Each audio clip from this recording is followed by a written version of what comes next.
I've said use one shallot if you get one that's about that size. I've got two little ones, so using two.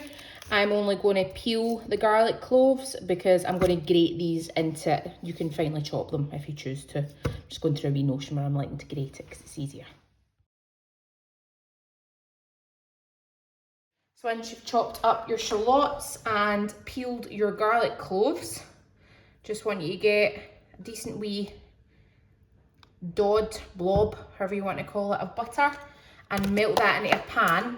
Add your shallots until softened off, and then we're going to grate in the garlic.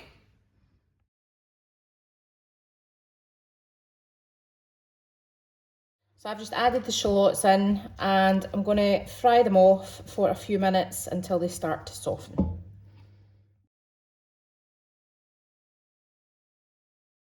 Once your shallots have been cooking off for a few minutes and they've started to soften, I want you to grate in your garlic. Once that's been grated in, just want you to stir it through and fry that off for a wee minute or two. Don't fry garlic for long because it burns quite easily.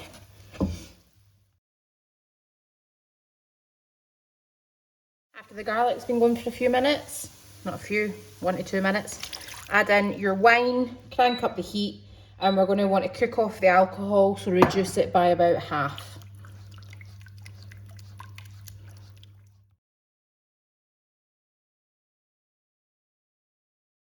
Once that's reduced by half, you can see that there. To that, we're going to add your chicken stock pot, reducing your water, cream, double cream,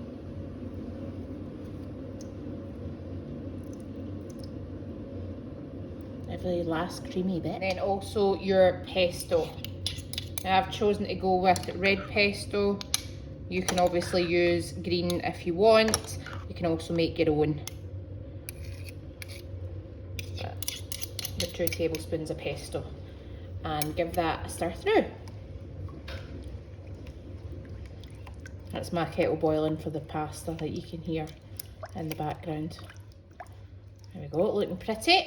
And on top of this, I just want you to place all your spinach. Now this bag has 125 grams, which is why I've said it, but it does wilt down, so if you've got a bag 150, whatever, isn't really.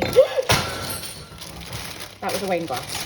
So place that on top, let it cook away to wilt down, and I'm going to go and clean up this wine glass. I'm using fresh pasta. This is only going to take about 4 minutes, but I'm going to boil it in salted water and then drain it so that we're ready to add once we're throwing it all back together through the sauce. For the fish, you can see it's all dry, so I've taken it out the packet and I've used kitchen roll to dry both the skin and the flesh.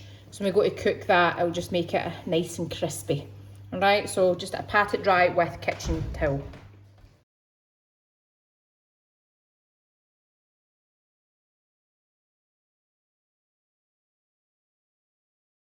So as the pan heated up, I'm just going to add some oil, allow it to coat the bottom of the pan because we're not wanting the oil to be smoking, that's why we add it after the pan's hot.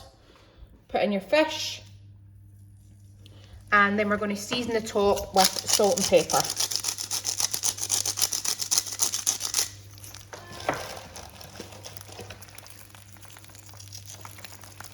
Now I'm using a fish slice here. I'm going to leave that to cook. The skin will almost stick to the bottom of the pan and it will release in its own time when it is ready, right? So you can continue to almost check it. This one's coming away quite easily. So basically we're going to want to cook the fish until it's no longer translucent. It's going to be wholly dependent on how thick your piece of fish is. You'll notice I have not touched that, alright? So what I'm doing is crisping up the skin. Right, so that's been about 3 minutes. I'm going to check this. It is coming away really nicely. Lifting off. Oh. So I'm just going to right under and flip over. So I scraped that a wee bit there. Do better than me, guys. But just continue to cook for 3 or 4 minutes on the other side as well. So this is the second fillet. I ended up cooking them for 3 minutes per side, so 6 minutes total. That's all that was required. So we're gonna leave that for 3 minutes, flip it, hopefully the skin will come away just like before, over 3 minutes, season the skin side and then serve.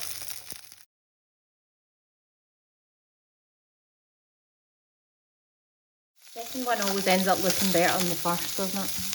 And then just to combine, you're going to toss your pasta through and mix it all up. So we finished this, all I've done was taste it, and I've added a little bit of salt, and I'm going to stir that through before serving.